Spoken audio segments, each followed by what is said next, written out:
Assalamualaikum warahmatullahi wabarakatuh dan salam anti korupsi. Alhamdulillah teman-teman sekalian, seperti yang kita lihat dalam tayangan tadi gitu ya, sekilas memang seperti itu adalah kegiatan biasa saja, sangat pribadi, seseorang kemudian ngumpul ngopi, itu biasa saja.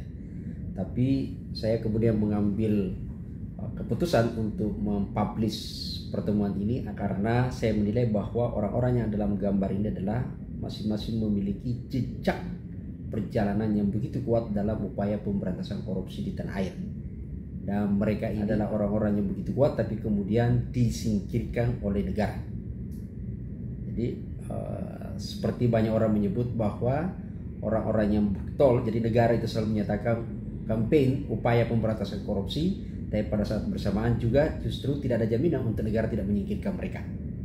Siapa ketiga orang itu adalah, maksudnya kalau kita lihat pertama di sana Pak AS gitu ya, atau yang biasa kita kenal gitu ya, Bapak Abraham Samad. Beliau adalah Ketua KPK periode 2011-2015. Lalu yang kedua ada Mas Novel gitu ya, Novel Baswedan. Beliau adalah penyidik KPK senior gitu ya, yang kemudian dia dari kepolisian dan kemudian akhirnya memilih menetap di KPK pada saat itu, dan di mana pada saat mengambil keputusan ketuanya adalah Pak Abraham Samad.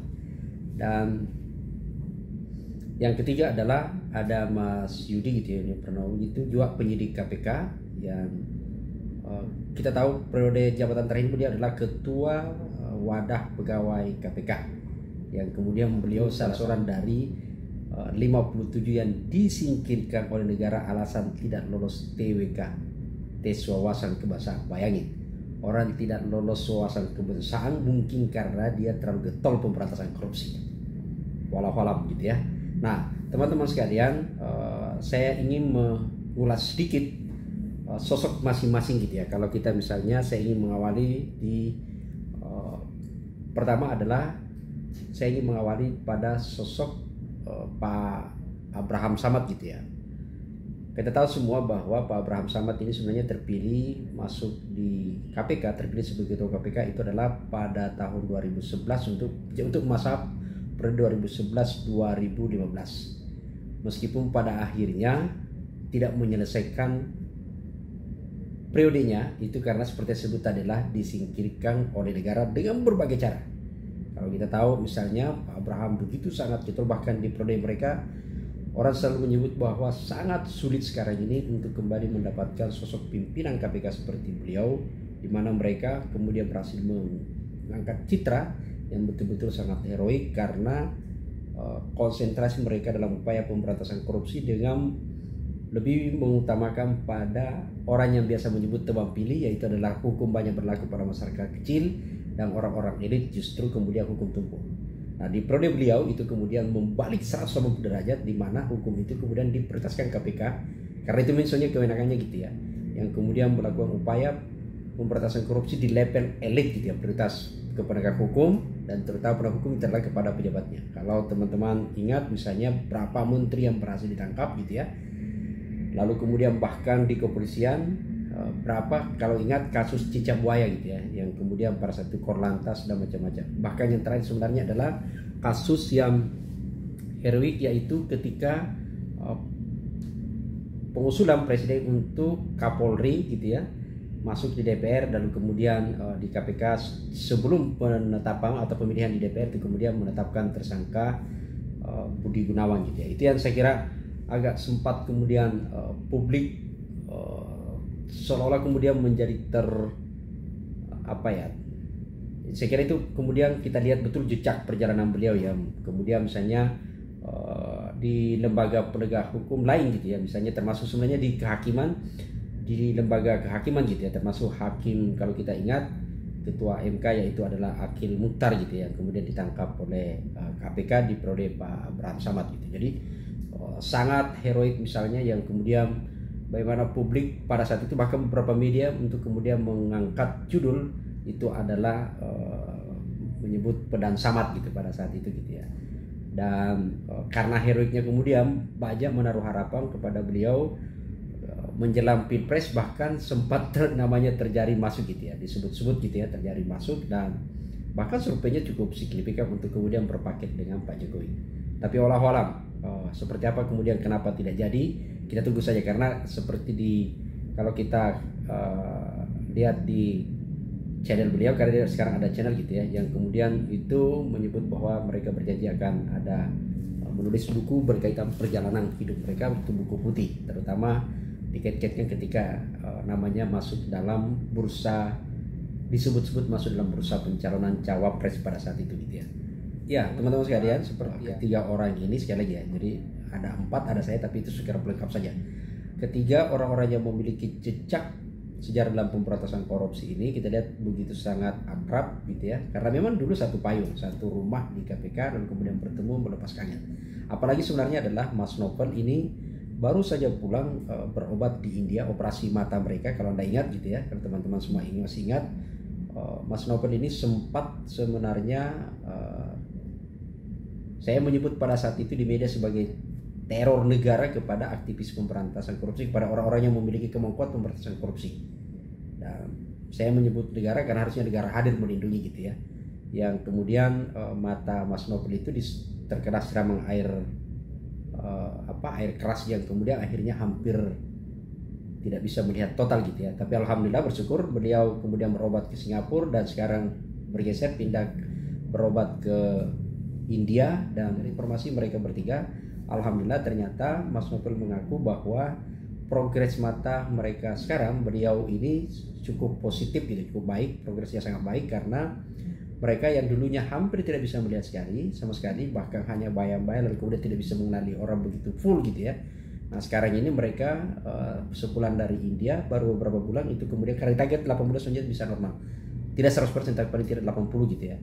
Nah sekarang ini sudah cukup lumayan karena sudah bisa mengenali. Saya sendiri begitu datang tadi bisa langsung mengenal, lalu kemudian bahkan dia tahu betul bahwa saya saya dalam posisi yang pakai baju lengan pendek, karena kebetulan baju ini saya pakai, dan dia menyatakan ini warna biru lengan pendek. Itu artinya saya langsung bersyukur, alhamdulillah betul-betul Mas Novel sudah bisa melihat. Nah, akhirnya dalam posisi itu kemudian saya menyebut welcome back sang pejuang anti korupsi gitu ya. Jadi ini semangat, betul-betul memberikan semangat baru di kita semua bahwa insyaallah pejuang anti korupsi itu tetap akan terjaga.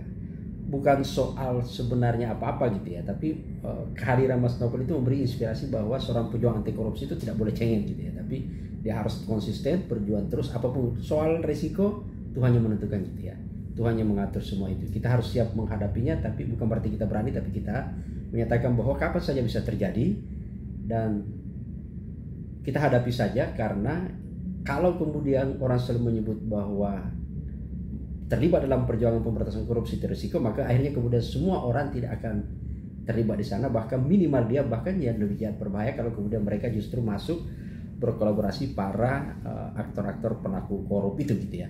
Ini yang sangat berbahaya. Baik teman-teman sekalian, saya ingin mereview gitu ya, siapa sebenarnya sosok mereka. Saya ingin mengawali pada Mas Yudi gitu ya. Mas Yudi ini sebenarnya adalah beliau pengganti Mas Novel. Jadi beliau adalah ketua wadah pegawai KPK terakhir gitu ya. Karena beliau itu kemudian kita ingat betul di periode beliau kemudian keluar peraturan di KPK yang dibuat-buat gitu ya, peraturan ketua KPK yang kemudian mengharuskan seluruh pegawai itu kemudian ikut tes wawasan kebangsaan, yang orang publik kemudian menyebut ini hanya modus saja untuk kemudian menjegal orang-orang yang memiliki kredibel di KPK. Buktinya betul 57 orang akhirnya kemudian disingkirkan, menyatakan tidak lulus tes wawasan kebangsaan. Bayangin. Jadi jangan-jangan kemudian publik akan mengambil kesimpulan pejuang anti korupsi itu justru tidak mengenal atau tidak memiliki wawasan kebangsaan. Padahal negara selalu menyebut bahwa yuk campaign, mari kita kemudian melakukan upaya pemberantasan korupsi. Tapi faktanya justru pemberantasan korupsi itu kemudian disingkirkan. Itu yang terjadi realitasnya sekarang, dan dialami oleh teman-teman yang akhirnya kemudian bergabung dalam IM57. Nah teman-teman sekalian, yang kedua adalah Mas Novel. Nah saya kira memang Mas Novel ini, Novel Baswedan gitu ya, selalu orang kemudian sangat menanti. Kalau periode di KPK itu selalu kita melihat bahwa kalau dia keluar gitu ya, selalu ada jejak, apalagi nih siapa lagi yang ditangkap, siapa lagi diproses, siapa lagi ini, itu saking orang kemudian betul-betul mensupport pada saat itu gitu ya. Mas Novel sebenarnya adalah justru dia adalah dari kepolisian gitu ya. Ya, Akpol pada saat itu yang kemudian masuk bergabung di KPK. Di KPK awalnya hanya sebagai diperbantukan untuk kemudian menjadi penyidik, tapi kemudian pada akhirnya di periode Pak Abraham Samad itu kemudian mengambil keputusan untuk menjadi penyidik tetap di KPK. Jadi mundur pensiun dini di kepolisian dan kemudian full menjadi pegawai KPK. Ini sekiranya menarik gitu ya, karena tentu seorang menjadi di kepolisian kan sudah punya cita-cita, punya targetin gitu ya, yang bisa jadi justru menjadi pejabat penting di kepolisian, tapi faktanya kemudian akhirnya memilih sebagai pegawai tetap di KPK gitu ya, yang jabatannya Mas Novel adalah sebagai penyidik. Banyak sekali kemudian heroik pada saat itu kita tahu, kalau cerita-cerita kemudian bagaimana proses upaya yang dilakukan, misalnya kalau ingat kasus Korlantas gitu ya, Mas Novel di sana yang begitu kekeh untuk kemudian membuka kasus Korlantas, itu kasus simulator lah gitu ya, dugaan korupsi bisnis pengurusan SIM di kepolisian pada saat itu gitu ya, yang kemudian akhirnya terjadi peristiwa cicak buaya kedua. Nah itu saya kira itu supaya kita behind gitu kuat gitu ya, untuk mengingat siapa sosok Novel, yang akhirnya mereka kemudian beliau ini Mas Novel dapat musibah gitu ya, yang akhirnya kemudian jadi kalau kita ingat keberanian dari Mas Novel ini, kegigihan Mas Novel yang begitu kuat untuk dalam pemberantasan korupsi, akhirnya pada tanggal 11 April 2017 subuh gitu ya, sepulang dari sholat subuh itu kemudian ada orang yang sampai hari ini belum diungkap sebenarnya secara jelas gitu ya, yang kemudian begitu tega menyiram matanya dengan air keras, yang akhirnya kemudian membuat hampir buta total gitu ya.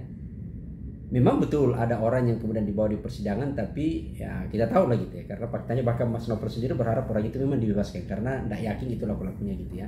Ada banyak skenario-skenario walau-walau, dan Mas Novel selalu menyebut bahwa dirinya tidak ada dendam sama pelaku, tapi bukan berarti mereka mengampuni, membiarkan peristiwa itu, karena bagi dia adalah bukan dirinya, tapi itu adalah bagian dari upaya mengklirkan bahwa pejuang anti korupsi itu harus dilindungi oleh negara karena konstitusinya begitu gitu ya.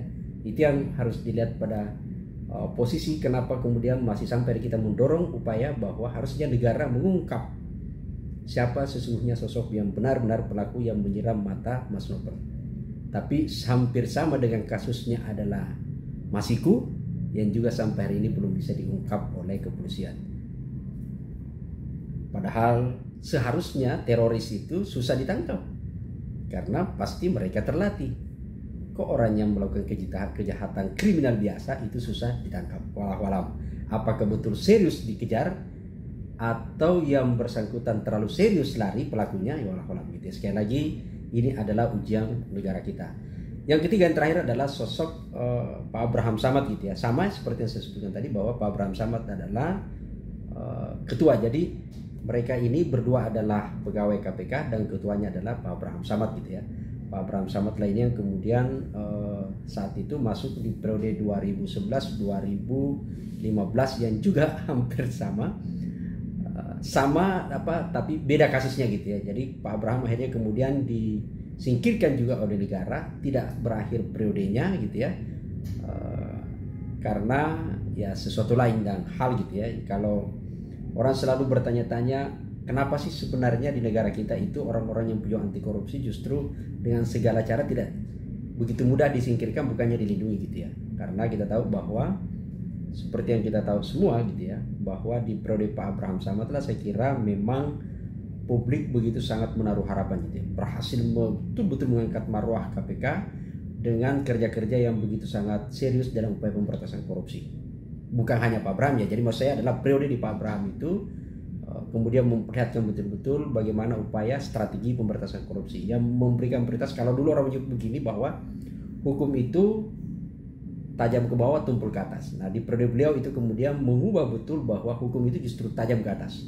Maka kita lihat yang ditangkap sebagai kasus dalam kasus korupsi itu adalah justru orang-orang yang betul-betul memiliki posisi penting gitu ya, menteri, jaksa gitu ya, hakim gitu ya, bahkan polisi, wakapolri, dan bahkan yang ditangkap juga adalah ketua MK, itu adalah hakim mutar. Jadi semua orang-orang yang memiliki posisi strategis itu untuk kemudian berhasil. Nah, ini yang kemudian bahkan sebenarnya nama karena kegigihannya lalu kemudian Pak Abraham namanya sempat masuk sebenarnya dalam radar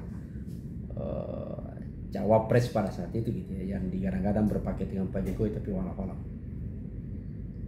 seperti apa berkaitan dengan cawapres itu kita tunggu saja lah penjelasan yang beliau gitu ya. Tapi yang menjadi penting selalu menyebut bahwa tugas dia adalah bagaimana memastikan NKRI ini sesungguhnya itu betul-betul tidak kemudian digorogoti oleh para mafia, tidak digorogoti oleh para koruptor.